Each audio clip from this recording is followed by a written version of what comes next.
तो 2047 के विकसित भारत की नींव रखने वाला चुनाव, आप कह सकते हैं कि भारत को तीसरी सबसे बड़ी अर्थव्यवस्था की गारंटी वाला चुनाव, तीसरी सबसे बड़ी आर्थिक महाशक्ति बनाने वाला चुनाव, आप कह सकते हैं कि 140 करोड़ भारतीयों के सपनों और संकल्पों को साकार करने वाला चुनाव। और शायद जो प्रधानमंत्री ने खुद कहा कि यह चुनाव एक सांसद या सरकार चुनने के लिए नहीं है, ये आने वाले भारत के 1000 साल की नींव रखने वाला चुनाव है। तो इस सबसे बड़े चुनाव पर देश का सबसे बड़ा नेटवर्क 80, मैं आपके साथ अमन चोपड़ा, और इस देश के सबसे बड़े चुनाव पर बात करने के लिए इस खास शो में हम अभिनंदन और स्वागत करना चाहेंगे देश के प्रधानमंत्री नरेंद्र मोदी जी का। और इस नमस्कार भैया, आपके दर्शकों को मिलने का अवसर मिला मुझे आज।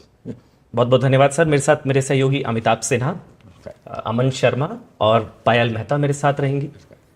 बहुत बहुत धन्यवाद सर, आपने समय निकाला। सवाल बहुत है, लेकिन पहला सवाल दरअसल ये है कि 2014 में 300 की बात की गई थी, 300 पार या 300 की, 300 आई। 19 में 350 की बात की गई, 350। अब 400 पार की बात की गई है, दावा है 400। तो सर रफ्तार यही रहेगी, तो फिर 29 में फिर 450 पार की बात होगी। मतलब ये सवाल मैं गंभीरता से इसलिए पूछ रहा हूं क्योंकि हम लोग जब फील्ड में हैं, अब चर्चा ये है कि मोदी 400 पार हो रहा है नहीं हो रहा है। हार जीत की शायद संभवतः बात कम हो रही है। अब सवाल एक ही है कि 400 पार हो रहे हैं मोदी या नहीं हो रहे हैं। आपका एनालिसिस सर। एक तो आपके सवाल को मैं गंभीर ही मानता हूं, मैं कोई लाइट नहीं मानता हूं, और इसलिए मेरा जवाब भी बड़ा गंभीर ही रहेगा। आपने जो भूमिका बनाई, इतिहास में कुछ ऐसी घटनाएं होती हैं जो 1000 साल के भविष्य को तय कर देती हैं, और दुनिया के इतिहास में ऐसा हुआ है। मेरे देश में मैं देख सकता हूं कि ये समय ऐसा है कि इस समय होने वाली सभी सकारात्मक चीजें और सभी सकारात्मक शक्तियों को एक आने से 1000 साल के भविष्य की दिशा तय हो जाएगी, और वो भी सकारात्मक होगी। ये मैं बड़े विश्वास के साथ कह रहा हूं। और इस अर्थ में ये चुनाव कई प्रकार से महत्वपूर्ण है। अब ज्यादातर देश का निर्णय आजादी के बाद पैदा हुए लोग वो ही कर रहे हैं, इसलिए नए सिरे से सोचते हैं। 21वीं सदी का जो जीवन है, अथवा 21वीं सदी में जिसने जन्म लिया है जी, वो अब निर्णायक एज ग्रुप में पहुंच गया है। तो एक बहुत बड़ा फैक्टर मैं इसको देख रहा हूं, और उसने बुराइयां देखी नहीं है, लेकिन उसके भीतर एक तड़प है कि दुनिया बदल रही है, हम क्यों नहीं बदलते, क्योंकि वो दुनिया को जानता है। इस देश में आज सबसे बड़ी पॉजिटिव मैं चीज देख रहा हूं, वो ये है कि सामान्य मानवीय, इसका दूसरा शब्द ही एस्पिरेशन है। हर इंडियन मतलब एस्पिरेशन। ये किसी भी देश की गति का बहुत बड़ा फोर्स होता है, चालक बल होता है, जो मैं देख रहा हूं। और वो सारे निर्णय अपने एस्पिरेशंस को ध्यान में रख के करता है। ये चुनाव वो ये सोचता है कि मेरे एस्पिरेशंस के अनुकूल मुझे क्या मिले क्या नहीं मिलेगा, और मेरा देश ऐसा होगा तो मैं इसे निकालूंगा, इस बात पर केंद्रित हुआ है। दूसरा, ही देश के महिला वर्ग, उन्हें लगा है कि हम एक समाज का एक हिस्सा है, इतना ही नहीं है, हम समाज में बहुत कंट्रीब्यूट कर सकते हैं। हम किसी से कम नहीं हैं, हम कुछ कर सकते हैं, उनके भीतर भी कुछ करना, जो करते हैं उससे अतिरिक्त करना, जो परंपरागत है उससे बाहर जाके करना, ये जज्बा पैदा हुआ है। तो मेरे 30-35 से कम आयु वालों का एस्पिरेशन जी। और देश की 50% मातृशक्ति का ये जज्बा, एक ऐसा कॉम्बिनेशन है जो 1000 साल की नींव रखने के लिए प्रतिबद्ध है। और इसलिए मैं कहता हूं, ये चुनाव देश की जनता लड़ रही है, पूरे चुनाव की ओनरशिप देश की जनता की है।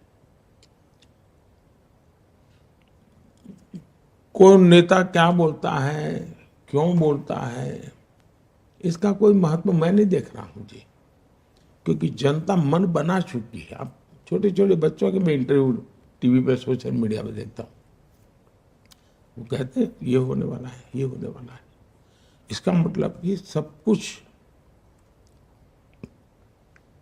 ड्रिवन बाय सोसाइटी है, समाज के द्वारा। और इसलिए मुझे विश्वास है कि इस बार मजबूत सरकार, स्थिर सरकार, 400 पार वाली सरकार, निर्णायक सरकार, भविष्य की तरफ जाने वाली सरकार, ये मैं देख रहा हूं। मोदी जी, मैं जब आप बात करते हैं 400 पार का और कि बीजेपी 370 के पार जाएगी, एनडीए 400 के पार जाएगा, तो इसमें थोड़ा मैं अगर स्पेसिफिक्स में आपको लेके जाऊं, कई स्टेट्स ऐसे हैं, यूपी हो, बिहार हो, राजस्थान हो, छत्तीसगढ़ हो, मध्य प्रदेश हो, इसमें बीजेपी एक तरह से सैचुरेट पिछले इलेक्शन में कर गई, तकरीबन पूरा स्वीप हुआ। तो ये जो गेन्स हैं, जो 303 से 370 की जो जर्नी आप कह रहे हैं कि होगी, ये गेन्स आप किन स्टेट से देख रहे हैं? क्या ये दक्षिण भारत से आएगा, क्या ये बंगाल से आएगा, उड़ीसा से आएगा, आंध्रा तेलंगाना से आएगा? आपका थोड़ा अगर माइक्रो असेसमेंट हमें मिल पाए कि कैसे बढ़ेगा। देखिए, मैं गुजरात से आता हूँ, तो गुजरात में हम कई समय से लगभग टू थर्ड मेजोरिटी से लेते थे। तो सोचने वालों का भी एक यानी स्टैग्नेंसी जैसा हो गया था, उससे अधिक सोच ही नहीं पाते थे। अब मेरे से जब बात करते थे, क्या मोदी जी अब 2/3 मेजोरिटी, 3 दशक हो गए, मैंने कहा क्या बात करते हो जी, मुझे बहुत प्यार। और जब 156 हम जीत के आए उनके लिए अचरज था। अब ये 156 कहाँ से निकलेगी? तो कागज लेके बैठोगे तो नहीं दिखावा बैठेगा। अगर आपको लगता है कि इतना सारा सैचुरेशन होगा, क्या होगा, मैं देखूंगा कि राजस्थान में मेरे अगर 25,000 बूथ है, पिछली बार मैं अगर 5,000 बूथ में पीछे था, तो इस बार मैं 5,000 में हूँ या 3,000 में हूँ या 2,000 में, मेरा हिसाब किताब अलग है जी। तो इसलिए मेरे लिए कोई चीज अंतिम नहीं है, मैं लगातार उसमें भी नया। फिर मैं ये देखता हूँ, मान लीजिए मुझे एक बूथ में विजय मिला, तो मैं पूछता हूँ अच्छा वोटिंग क्यों ज्यादा नहीं हुआ, वोटिंग ज्यादा हुआ तो वोट क्यों ज्यादा नहीं मिला। मैं इतनी बारीकी से प्लान करता हूँ, और मैं मानता हूँ कि चुनाव है ये एक बड़ा विज्ञान है, ये सिर्फ आंकड़ों का खेल नहीं है जी। और कैंपेन है वो एक केमिस्ट्री है, आपकी केमिस्ट्री कैसी बनती है उस पर है।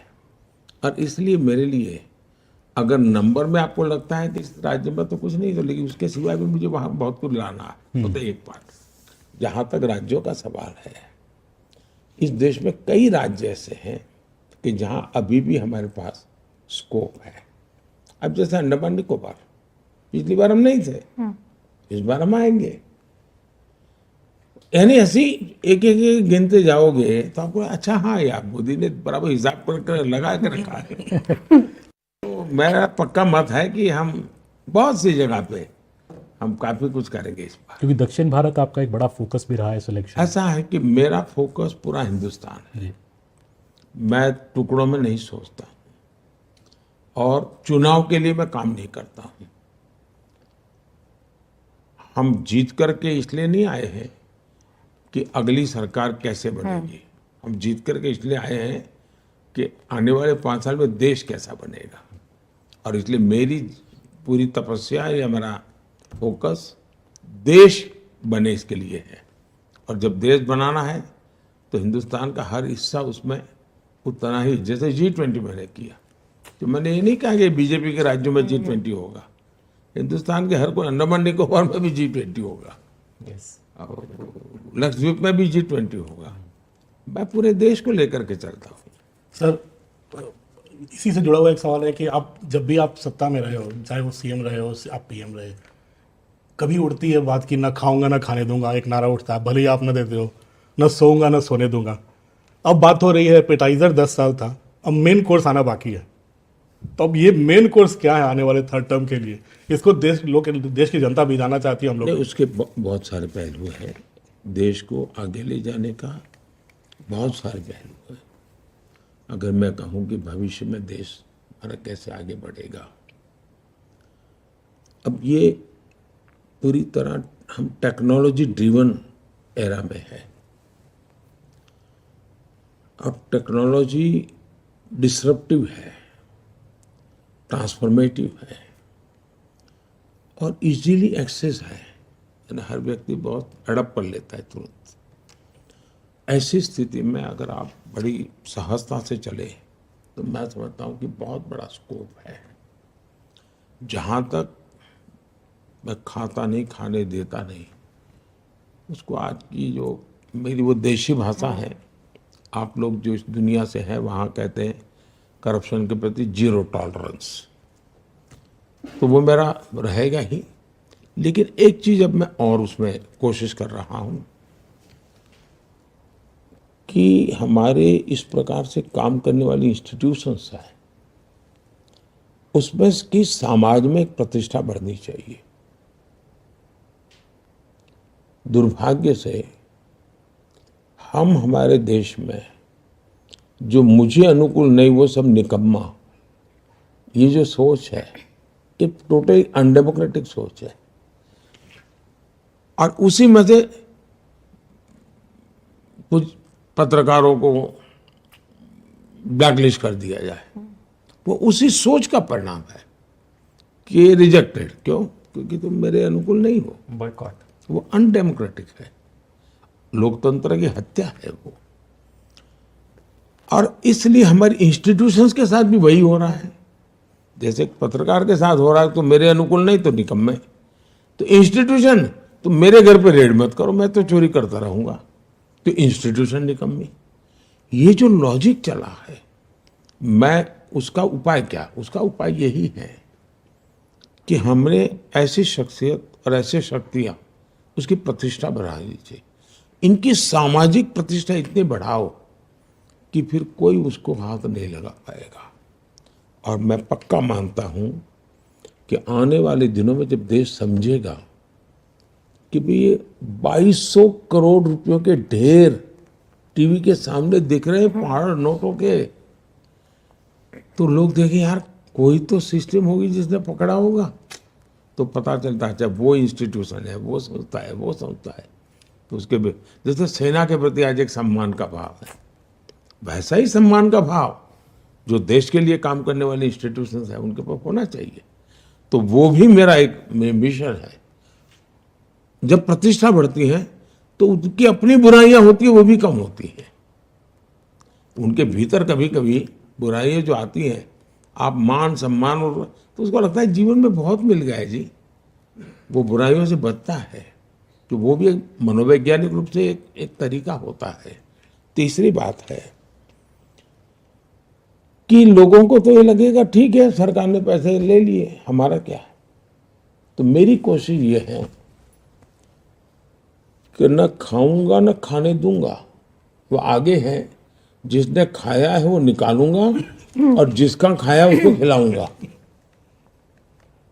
और इसलिए जैसे केरला में जो कोऑपरेटिव बैंक का नेटवर्क है वो लेफ्टिस्टों का है, ये वाम वहाँ जो पार्टी है उसका है। इन्होंने क्या किया, ये लेफ्टिस्टों के लिए से बाहर छवि ऐसी है कि दूध के धुले हुए हैं। उन्होंने कोऑपरेटिव बैंक में एक बहुत बड़ा स्कैम किया हुआ है। गरीबों के पैसे हैं, मिडिल क्लास के पैसे हैं, सैलरी वाले सोसाइटी उसके पैसे हैं, और बच्चों की भलाई के लिए बेचारों ने पैसे बैंक में रखे हैं। ये बैंक डूब गई। क्यों डूबी? तो ये उसके संचालक जो कम्युनिस्ट लीडर हैं, उन्होंने खजाने का अपने पर्सनल व्यापार के लिए उपयोग किया और उसमें घाटा आया तो ये बैंक डूब गई, या उसमें से चोरी की तो बैंक साइफन कर गए पैसे। अब हमने उनकी प्रॉपर्टी को सीज किया है। अब मेरी इरादा ये है कि मैं इनकी पर्सनल प्रॉपर्टी को ऑक्शन करूंगा। जो पैसा आएगा, ये जो बैंक में जिसने पैसा जमा किया है उसका नाम है, उसको मैं वापस करूंगा। अब जैसे लालू जी ने, इससे प्रूवन केस है कि जमीन के बदले में नौकरी दी, रिकॉर्ड पे है, उसमें कोई बड़ा वो प्रॉब्लम नहीं है। अब पता है कि इसकी जमीन, ये नौकरी मिली और उसके बदले में जमीन लिखवा ली, तो मैं चाहूंगा कि जिसकी जमीन है उसको जमीन वापस मिले। बंगाल के अंदर करीब 3,000 करोड़ रुपया की संपत्ति हमारे जब्त की हुई है। अब ये जो वहाँ रेट कार्ड है हर नौकरी के लिए, कि टीचर बनना है तो ये, पीएन बनना है तो हाँ, आंगनबाड़ी वर्कर, पैसा रेट कार्ड है, कट मनी, और नीचे से ऊपर तक ये पैसे ऐसे बांटे जाएंगे, ये व्यवस्था है। अब ये पैसे पकड़े गए हैं, नोटों के ढेर पकड़े हैं। मैं खोज रहा हूं कि जिसका ट्रेल मिले कि हाँ भाई उसने यहाँ से पैसा ब्याज से लिया था, ये तारीख को लिया था, इस तारीख को इसको दिया था, या बैंक से निकाला था इधर को दिया था, तो मैं ऐसे जो ईमानदारी से मुझे हाथ लगेगा, हाँ ये पैसा रियली उसका मालिक यही है, मैं ये पैसे उसको वापस लौटाऊंगा। इसलिए अब मेरा न खाता हूं न खाने देता हूं, अब आगे में है कि जिसने खाया है उसको निकालूंगा और जिसका गया है उसको खिलाऊंगा। मोदी जी, क्योंकि मैं लंबा समय बंगाल में रही हूँ तो मेरा सवाल बंगाल से जुड़ा हुआ है। अब बंगाल में क्या बीजेपी के लिए प्रोस्पेक्ट्स दिखते हैं? और दूसरी बात यह है कि माँ माटी मानुष की बात करती थी ममता बनर्जी, आपके लिए भी मिक्स्ड इमोशंस रहते हैं। कभी आपको बहुत स्नेह से वो आम भी बेचती है, टॉक मिष्टी कहते हैं हमारे बंगाल में, मतलब खट्टा मीठा टाइप का रिश्ता है। आपको लगता है कि वो कंट्रोल नहीं कर पाई जिस तरह के अट्रॉसिटीज हम देखते हैं महिलाओं के खिलाफ? हमने असेंबली इलेक्शन में भी जिस तरह का वायलेंस देखा, आपको लगता है she has lost control completely off the state? ऐसा है कि उनको ये राजनीति सूट करती है, इसलिए वो सरकारी मशीन का उपयोग ही इस मकसद के लिए करती है। ये एक प्रकार से उनका शासन पर इतना कंट्रोल है, लेकिन गलत दिशा में है। वे शासन पे कंट्रोल नहीं है और शासन में बैठे हुए कोई लोग करते, ऐसा नहीं है। वो खुद ही करवाती हैं, खुद ऐसे करने वालों को प्रोटेक्शन देती है। उनका खुद का कन्विक्शन है कि ये जो कुछ भी हो रहा है यही रास्ता है सत्ता में रहने के लिए। और मैं मानता हूं मुख्यमंत्री जी मुझे आम भेज दें या मिष्टी दही भेज दें, वो तो शायद एक प्रोटोकॉल के हिसाब से वो करते रहते हैं, मैं उनका धन्यवाद भी करूंगा। लेकिन इसका मतलब ये नहीं है कि जो गलत हो रहा है उसके विषय में हम आंख बंद रख सकते हैं, ये तो नहीं हो सकता है। आप बंगाल में क्या प्रोस्पेक्ट्स देखते हैं भाजपा के लिए, खास करके इस इलेक्शन? भारतीय जनता पार्टी एक बहुत ही सफलता, इतनी तेजी से बीजेपी का ग्रोथ किसी राज्य में नहीं हुआ जितना बंगाल में हुआ। 3 में से हम 80 क्रॉस कर गए, 3 एमएलए थे। लेकिन मेरे देश का दुर्भाग्य देखिए और एक खान मार्केट गैंग देखिए कि जिसने सत्ता नहीं बनी इसलिए पराजय, अरे 3 से 80 क्रॉस कर गए भाई, बड़ा विजय था हमारा। लेकिन खान मार्केट गैंग ने देख लिया कि भाजपा के तो सपने खत्म हो गए।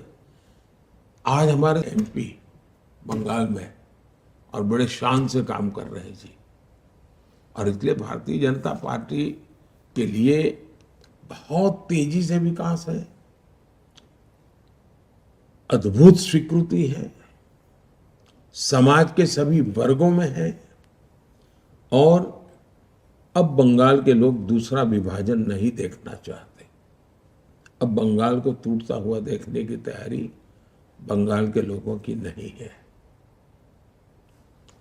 सर, बंगाल के बाद एक बार मैं दिल्ली को लेकर सवाल पूछना चाहता हूं। दिल्ली के मुख्यमंत्री अरविंद केजरीवाल 40 दिन तिहाड़ में गुजारे, बाहर चुनाव प्रचार वो कर रहे हैं, वो ये कह रहे हैं कि मतलब वो इकोसिस्टम या वो खुद इसको अपनी जीत बता रहे हैं, जैसे घोटाला हुआ नहीं, वो कह रहे हैं कि मुझे चुनाव जिताओगे तो मैं जेल नहीं जाऊंगा और रिजाइन बिल्कुल नहीं करूंगा, ये सब प्लॉट था मेरे अगेंस्ट। वो कह रहे हैं कि ये बेल है, मेरी जीत है। इसको आप किस तरह से देखते हैं सर?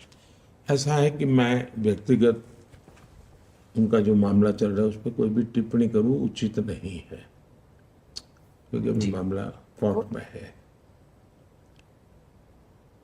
मेरी चिंता कोई व्यक्ति नहीं है, मैं तो अदालत ने क्या कहा उसके पर अगर ध्यान केंद्रित करूं तो शराब घोटाले में हाईकोर्ट की टिप्पणी क्या है, हाईकोर्ट ने क्या कहा है, मैं उसको तो मानूंगा। एजेंसी ने क्या किया है छोड़ो, किसी बीजेपी स्पोक्स पर्सन ने क्या कहा है वो छोड़ो, वो स्वयं क्या कहते हैं वो छोड़ो। कम से कम हाई कोर्ट ने शराब घोटाले के बारे में जो कहा है और बहुत ही कड़ी टिप्पणी की है। अब चिंता का विषय ये है देश में और जो गंभीर है कि सार्वजनिक जीवन में कोई जिम्मेवारी नहीं रहेगी, अपनी खुद की बातों पर भी कोई कमिटमेंट नहीं रहेगा। सार्वजनिक जीवन में एक जमाना था, स्कूल में कोई बच्चा अगर कॉपी करता है और पकड़ा जाए तो महीने भर स्कूल नहीं आता था। उसके माँ बाप भी शर्माते थे, यार मेरा बेटा एग्जाम में कॉपी करने में पकड़ा गया था। ये स्थिति थी, यानी इन चीजों को बुरा माना जाता था हमारे समाज में। आज बेशर्मी के साथ सजा जिनको हो चुकी है, जिन पर गंभीर आरोप लगे हैं, उनको कंधे पे लेकर के आप सार्वजनिक रूप से नाच रहे हो, ये जो पतन हुआ है वो चिंता का विषय है। मुझे कोई पर्सन से लेना देना नहीं है। अगर ये हुआ तो भ्रष्टाचार की होता क्या, पहले जमाने में डाकू होते थे, महिमा मंडन होता था उनका, वो डकैती करते थे, महिमा मंडन होता था समाज में। अखबारों में भी मैं जो पहले के जमाने में दो पेज स्टोरी, कवर स्टोरी मिलती थी उनको कि ऐसा ऐसा उसका तो जीवन ऐसा, वो तो ऐसा कर सकता है, और वो बड़े बन जाते थे। दुर्भाग्य से अब राजनेताओं को ये बेनिफिट मिलने लगा है कि इतना भ्रष्ट लोगों का। मैं तो हैरान हूं कि कोई अखबार वाला किसी भ्रष्ट व्यक्ति का इंटरव्यू लेने जाए। एक चार्ल्स शोभराज मैंने अपना देखा था कि लोग इसका इंटरव्यू करने जाते थे, और आज मैं देख रहा हूं, वरना कोई भाई अब इनके विषय में एक बार क्लियर हो जाए तब तक रहने दो। ये पतन है समाज जीवन का, मेरी चिंता वो है। मोदी जी, कोई भी लीडर हैं जो प्रधानमंत्री 2 बार रह लें, थोड़ी बहुत एंटी इनकम्बेंसी आ जाती है। इस देश में 3 बार सिर्फ नेहरू जी चुनाव जीत पाए, बट आपके खिलाफ ग्राउंड पे जब हम जाएं तो लोग भी कहते हैं, बीजेपी के लोग भी कहते हैं कि एक प्रो इनकम्बेंसी है। तो 272 जब पार हुआ 2014 में, तो लोगों ने कहा मोदी जी की आंधी है देश में। अगर अब 370 पार हो रहा है तो ये क्या है? आपको लगता है आपकी लोकप्रियता भी चरम पर है, और ये प्यार क्यों है लोगों का? मैं कोई लोकप्रियता के लिए काम नहीं करता हूं, और नहीं मेरे पास मेरी लोकप्रियता नापने का कोई मानदंड है, मेरे पास नहीं है। लेकिन मैं काम क्या करता हूं उसका एनालिसिस होना चाहिए। मेरे काम में और औरों के काम में फर्क क्या है? आमतौर पर जो सरकारें चलती थी वो विज्ञान भवन में फंक्शन करो, फीता काटो, दिया जलाओ, अखबार में एडवर्टाइजमेंट दो, मीडिया को लीक करो, स्टोरी बनवाओ, और उनको लगता है देश चलता है। और ज्यादातर सरकारें उसी मिजाज में रही। कांग्रेस का पतन बहुत कम समय में हुआ था जी। देश आजाद होने के बाद चौथा चुनाव आते आते कांग्रेस ध्वस्त हो चुकी थी। संयुक्त विधायक दल बना, लेकिन कांग्रेस ने इस देश में किसी पार्टी को खड़े ही नहीं होने दिया। उन्होंने खुद ने देश के लिए करने के बजाय विरोधी दलों को खत्म करने में ही अपनी शक्ति लगाई, इसलिए ऑल्टरनेट खड़ा नहीं हुआ। अदरवाइज 67 के चुनाव में ही देश उनको रिजेक्ट कर चुका था। हिंदुस्तान में आप देखिए, सरकारों के अलग अलग मॉडल अब देश के सामने आ चुके हैं, और मैं तो मानता हूँ ये केस स्टडी का विषय है। कोई यूनिवर्सिटी करे, कोई मीडिया करे, कोई मीडिया पर्सन किताब लिख सकता है। देश ने एक कांग्रेस का मॉडल देखा है, देश ने लेफ्ट का मॉडल देखा है, देश ने पारिवारिक पार्टियों का भी मॉडल देखा है, जो of the family, by the family, for the family political पार्टियां चलती है, उनका मॉडल भी देखा है। देश ने मिलीजुली सरकारों का मॉडल भी देखा है, और बीजेपी सरकार का भी मॉडल देखा है। उसका एनालिसिस करना चाहिए, किसका क्या परफॉर्मेंस रहा, किसकी क्या प्रायोरिटी रही, किसने किसके लिए काम किया। एक 100-200 पैरामीटर तो आप देखेंगे, द बेस्ट परफॉर्मेंस वाला मॉडल बीजेपी का मिलेगा आपको। और जब परफॉर्म करते हैं तो सामान्य मानव का विश्वास बढ़ता है। फिर एंटी इनकम्बेंसी किस बात की होती है कि एक ऐसी सरकार, मेरा ये नहीं हुआ। हर एक का होता नहीं है, प्रो इनकम्बेंसी में कोई हर एक का हो गया ऐसा नहीं होता है। लेकिन आज पब्लिक मीटिंग में जाके मैं कहता हूँ भाई आप लोग ये चुनाव में जो करते हो करते रहना, लेकिन मेरा एक काम करना। और कहता हूँ मैं कि कहीं आप जाए, झुग्गी झोपड़ी में कोई रहता है, ऐसा मिले, या कोई कच्चे घर में रहता है, उसका नाम पता लिख करके मुझे भेज देना, क्योंकि हम जो मकान बना रहे हैं 4 करोड़ दिए हैं, लेकिन अभी भी कुछ लोग छूट गए हैं, और मैं नहीं चाहता हूं कोई छूट जाए। तो मैं 4 जून के बाद मेरी नई टर्म में मैं उनको मकान देना चाहता हूं, 3 करोड़ मकान बनाना चाहता हूं।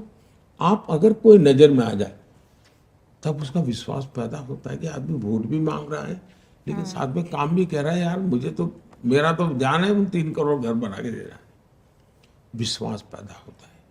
अब डिलीवरी जब करते हैं, और मेरी सरकार की सबसे बड़ी ताकत है, जो हिंदुस्तान की सभी सरकारें कभी मुझे कॉम्पीट नहीं कर पाई, कोई पॉलिटिकल पार्टी गुजरात में भी कॉम्पीट नहीं कर पाई, वो है लास्ट माइल डिलीवरी। मैं योजनाएं जिसके लिए बनाता हूँ उसके लिए, और मेरा इसके लिए काम करने का मेरा तरीका है। मैं एक उदाहरण देता हूँ। मैं जब गुजरात में था तो मैंने अलग अलग स्तर के एक 20-22 अफसरों को बुलाया।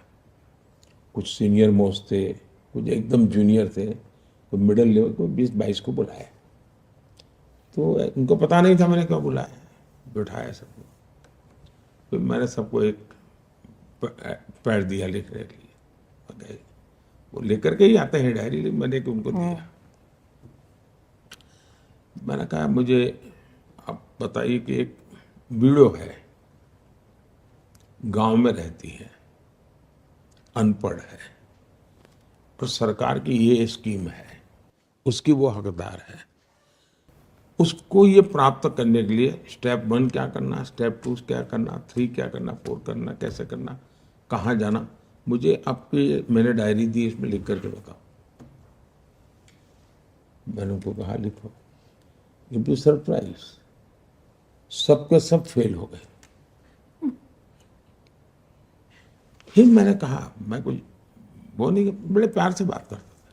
मैंने कहा मुझे बताइए भाई, आप IAS अफसर हैं, किसी की 20 साल की नौकरी हो गई, किसी की 2 साल की हो गई, आपको पता नहीं है कि एक वीडियो को बेनिफिट लेने के किस किस जगह से गुजरना पड़ता है, फॉर्म कहाँ से लेना होता है, अप्लाई का। मैंने कहा बताइए, हमने ऐसी व्यवस्था बनाई, उस वीडियो को क्या फायदा होगा। तो उनको लगता है यार कुछ तो कमी है, और फिर वो करेक्ट करते थे। तो मेरे दिल में ये रहता है कि भाई मैं योजना बना दूं, वाहवाही करूं, एक एडिटोरियल छप जाए, ठीक है, मेरा गुजारा हो जाएगा। लेकिन आम आदमी, मेरी पूरी कार्यशैली ये लास्ट में डिलीवरी की है, परफॉर्मेंस की है, और उसका परिणाम होता है। तो जैसे स्वच्छता अभियान, स्वच्छता अभियान में तो सरकार ने क्या करना था, लेकिन मैं झाड़ू लेकर के घूमता था। छोटा सा बच्चा भी अपने दादा को कहता है कि दादा मोदी जी ने ना कहा है। चीज को छोटी मत मानिए जी। आज के युग की बहुत बड़ी घटना है। इसी के लिए आप लोगों का शब्द है प्रो इनकम्बेंसी, और इसके लिए तपस्या करनी पड़ती है, खपना पड़ता है, और निस्वार्थ भाव से कोई कुछ भी कहे सो हमने अच्छा करना है तो करते रहना चाहिए। वो देश देखता है जी, जनता जनार्दन ईश्वर का रूप है, उसको सब समझ होती है। तो मुझे आज तक मेरे जीवन में यही बेनिफिट मिला है। मुझे लगता है कि 150 पौने 200 रैलियां रोड शो कर चुके हैं अभी तक पिछले 2 महीनों में, लेकिन उससे भी ज़्यादा लग रहा है कि बदजुबानी विपक्ष की बढ़ी हुई है, उससे ज़्यादा आपके खिलाफ गालियां पड़ रही हैं। इस बार पहली बार ऐसा देखा गया है, माता पिता तक लोग सवाल मतलब बदजुबानी कर चुके हैं, गालियां दे रहे हैं। और पहली बार हम लोगों ने देखा है कि ऐसा चुनाव आया है 2002 का, जब से आप चुनावी राजनीति में आए, कि पहली बार माँ के आशीर्वाद के बिना, क्योंकि हर बार आप वोट करने जाते थे और माँ का आशीर्वाद लेने जाते थे, हम लोगों ने गांधीनगर में हमेशा देखा। तो ये मिस कर रहे थे आप, और दूसरा ये बदजुबानी कैसे लेते हैं आप? मैं दो चीजों को अलग करके देखता हूँ। ये कहना कि मुझे अभी भी गालियां पड़ रही है वो सही नहीं है। शायद मेरे जन्म से पहले से गालियां मेरे लिए तैयार रही है, और 2001 में जब मुझे मुख्यमंत्री का काम मिला, तब मुझे शायद कोई ऐसा विषय नहीं जिसमें मुझे गाली ना पड़ी हो, और बिना कारण मेरे बाल नोच लिए हो। उसमें सिर्फ पॉलिटिकल लोग नहीं, ये खान मार्केट गैंग पूरी, ये आपके मीडिया में जो महारथी कहे जाते हैं वो भी, आप पुराने अगर अंक निकालेंगे मैगजीन बड़े बड़े नोन, तो उसके फ्रंट पेज पे जो कवर स्टोरी है, तो किसी राक्षस को भी अच्छे से पेंट किया हो, उससे भी भद्दी तस्वीरें मेरी है। लेकिन मैं अपना आपा खोया नहीं, मैंने कभी नहीं खोया, क्योंकि उन्हीं की मजबूरी है कि उनको आज हंसता हुआ चेहरा रखना पड़ रहा है, और उनको एक साल में अगर 24 अंक निकलते हैं तो 12-15 में तो माल बेचने के लिए मोदी की जरूरत पड़ती है जी। तो मैं अपने कर्तव्य के लेके चलता हूँ। अच्छा होगा कि लोकतंत्र में सार्वजनिक में शुचिता का पालन हो, मर्यादाओं का पालन हो, आलोचना हो, लेकिन अच्छी भी तो हो सकती है, अच्छे ढंग से भी हो सकती है। ऐसा नहीं हमसे भी कोई गलती नहीं हुई होगी जी, मैं नहीं कहता हूँ, लेकिन हम सब ने सोचना चाहिए। मैं किसी को उपदेश दूं इसका क्या मतलब है? मोदी ने खुद ने भी कभी गलती की होगी, मोदी के साथियों ने भी गलती की होगी, लेकिन भारत में ये स्थिति ठीक नहीं है जो हो रहा है, ठीक नहीं। मैं आपसे एक सवाल और पूछना चाहूँगी युवाओं से जुड़ा। आपने हमेशा कहा है कि जो युवा है वो हमारे आने वाले 50 साल का भविष्य तय करेंगे। तो जो हमारे जो खेल प्रेमी युवा है सर, आपने कई जगह पे बताया कि 2036 की ओलंपिक्स की हम बिडिंग करेंगे। सर उसकी क्या तैयारी हमारे खेल से जुड़े जो युवा हैं वो जानना चाहते हैं आपसे। बहुत ही अच्छा सवाल आपने पूछा है। जिसने G20 का पूरा बारीकी से एनालिसिस किया होगा वो इस विश्वास कर सकता है कि हाँ, अब भारत की क्षमता है, भारत की क्षमता है इन चीजों को करने की। कॉमनवेल्थ गेम के कटु अनुभव इतने थे कि लोगों को विश्वास टूट गया था, यार कुछ हो नहीं सकता है। लेकिन G20 के बाद देश का विश्वास नहीं, हम भी कर सकते। G20 का दूसरा फायदा यह हुआ कि देश के 60-70 अलग अलग स्थानों पर G20 उतने ही शान से हुई, तो देश के हर कोने में विश्वास पैदा हुआ है। दिल्ली में करते तो लगता है कि सरकारी कार्यक्रम हुआ है, लेकिन एक प्रकार से पीपल्स ड्रिवन G20 हुई। इससे कारण एक विश्वास बनता है कि ये देश कितने ही बड़ी चीजों को कर सकता है। और आज के युग में मेरा मानना है कि भारत है, जैसे मैं कहता हूँ मेड इन इंडिया, तो उसके पीछे मेरे मन में है कि एक इंफ्रास्ट्रक्चर तैयार होता है, धनी लोग खर्चा करते हैं, यहाँ रहते हैं। उसी प्रकार से मैं कहता हूँ कॉन्फ्रेंस डेस्टिनेशन इंडिया में होना चाहिए। उसी प्रकार से मैं कहता हूँ कि भाई हमारे यहाँ स्पोर्ट्स इवेंट्स होने चाहिए। और मैं आजकल छोटे मोटे, अब जैसे मैं 2029 यूथ ओलंपिक मैं चाहता हूँ कि देखो इसको, चेस का वर्ल्ड ओलंपिक मैं कहता हूँ आपने बीच ओलंपिक्स का भी जिक्र किया। बीच ओलंपिक मैंने यहाँ ले आओ, 2036 हम ट्राई करें। और अभी से मैंने एक टीम बनाई है, उसको मैंने कहा है कि भाई जितने भी ओलंपिक होंगे उसमें ऑब्जर्वर के नाते 2 महीने वहाँ जाओ, स्टडी करो हर बारीकी के। और उससे भी आगे मैं बताता हूँ, मैं अटलांटा में ओलंपिक देखने गया था यूएसए में। मैं खुद खिलाड़ी नहीं हूँ, लेकिन व्यवस्थाओं को सीखना समझना मेरी रुचि है। तो मैं जाकर के देखा कि भाई इतना बड़ा इवेंट ऑर्गेनाइज कैसे करते हैं। तो मेरी प्रिय कुछ गेम में देखने जाता रह जाए, भारत के लोग खेल रहे तो, लेकिन पूरा समय मैं देखता था तो मैंने देखा बड़ा इंटरेस्टिंग था उन्होंने क्या किया था। और मैं कभी कभी बता, मैनेजमेंट मेरी एक रुचि है, चीजें सीखने का मेरा शौक है। 200-250 किलोमीटर दूर से कोई आ रहा है, कितने दूर? तो 200-250 किलोमीटर उसको पार करनी होगी अपनी गाड़ी, ओलंपिक स्टेडियम से 200-250 किलोमीटर। मतलब एक कार का वहाँ बस होगी, तो कार खाली करो, बस में बैठेगा। उसको जो गेम में जाना है उसका कलर, उस गाड़ी का कलर सब सेम रहता था। तो उसको पता है कि मुझे अगर हॉकी में जाना है तो मुझे इस कलर वाली बस में बैठना है, तो अपनी गाड़ी छोड़ के उस बस में बैठता है। फिर वो बस एक मेट्रो स्टेशन पर जाती थी, तो बस के लोग सब मेट्रो में उस कलर वाले डिब्बे में बैठ जाते थे, अथवा वो कलर वाली जब मेट्रो आती तो बैठते थे। वो सीधी स्टेडियम के पास जाती थी। मतलब कार 60 कार में से एक बस हो गई, एक बस में से 60-100 बस में से एक मेट्रो हो गई। इन्होंने 1-8 करोड़ लोगों को ट्रांसपोर्टेशन इतनी बढ़िया, ऐसी चीजें मैं उस समय स्टडी करता था। तो मैंने मेरी टीम को कहा भाई हर चीज स्टडी करो और स्टडी करके लाओ। तो एक प्रकार से तैयारी, ह्यूमन रिसोर्स डेवलप करना, इंफ्रास्ट्रक्चर तैयार करना, उनकी आवश्यकताएं क्या होती है उसको समझना, at the same time Hindustan के खिलाड़ियों को तैयार करना। क्योंकि खेल मेरे यहाँ है, गोल्ड मेडल कोई और ले जाए, ऐसा तो नहीं होता। सर, हम में से किसी ने शायद सोचा भी नहीं था कि इतने मेडल आएंगे ओलंपिक्स में, पैरा ओलंपिक्स में, जिस तरह से आए पिछले। देखिए भारत के यूथ में तो दम था ही था, भारत के यूथ में तो दम था ही था। लेकिन पहले सिलेक्शन में भी संप्रदायवाद, परिवारवाद, जातिवाद, हर चीज में था। वो सिलेक्शन उसके आधार पर होता था, मेरे परिवार का बच्चा है, खेले ना खेले यार जाए तो सही, यही होता था। अब खिलाड़ी है तो जिस खेल में उसकी योग्यता है, सिस्टम उसको सिलेक्ट करती है, वो मेडल लेके आ जाता है। जब ट्रांसपेरेंसी आती है तो परिणाम भी आता है। सर, आखिरी सवाल पंजाब पे मैं पूछना चाहूँगा कि आपने 3 रैली भी पंजाब में पिछले 2 दिन में की, मैं भी पंजाब में था। पंजाब एक स्टेट है जो काफ़ी चैलेंजिंग माना जा रहा है बीजेपी के लिए, वहाँ किसान प्रोटेस्ट भी कई जगह पे हो रहे हैं। आपको क्या लगता है पंजाब की सिचुएशन के, आप फार्मर्स को मना पाएंगे वहाँ पे, जो फार्मर्स कुछ लगता है शायद नाराज हैं? पहली बात है कि पंजाब में भारतीय जनता पार्टी के लिए स्वर्णिम काल है, ये स्वर्णिम काल है। वहां जो सरकार है वो पूरी तरह विफल गई है।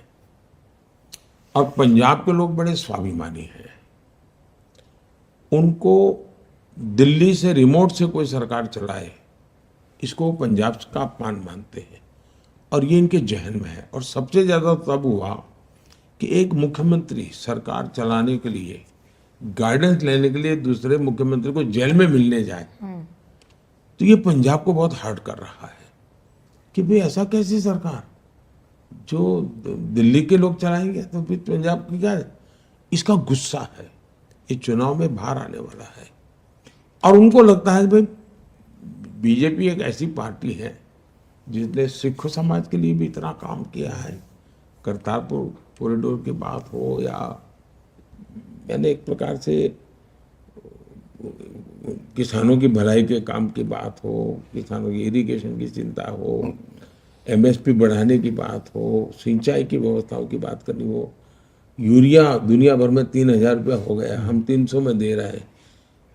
तो एक प्रकार से अनगिनत मैंने काम की है, उसका उनके लाभ भी हुआ है। तो भारतीय जनता पार्टी के लिए सबसे ज्यादा मैं मानता हूं कि बेनिफिट है। और खास इवन जो मैंने जो मिलेट का किया है ना जी, वो वहाँ के किसानों को छूता है। उनको लगता है यार हमारा मिलेट अब दुनिया में बिकेगा, उसको गर्व हो रहा है जी, उसको आनंद हो रहा है। तो ऐसी बहुत सी चीजें हैं जिसका परिणाम मिलने वाला और खासकर पंजाब को लेकर जो करतारपुर का जिक्र आपने रैली में किया, वो भी एक चर्चा का विषय है कि क्या हमने 71 में वो मौका गंवाया, करतारपुर भारत में हो सकता था, वो मौका क्या हमने गंवाया। बहुत बहुत धन्यवाद प्रधानमंत्री जी, नमस्कार आपने समय निकाला चलिए। और सभी सवालों का जवाब दिया। बहुत बहुत धन्यवाद। धन्यवाद। धन्यवाद। धन्यवाद सर।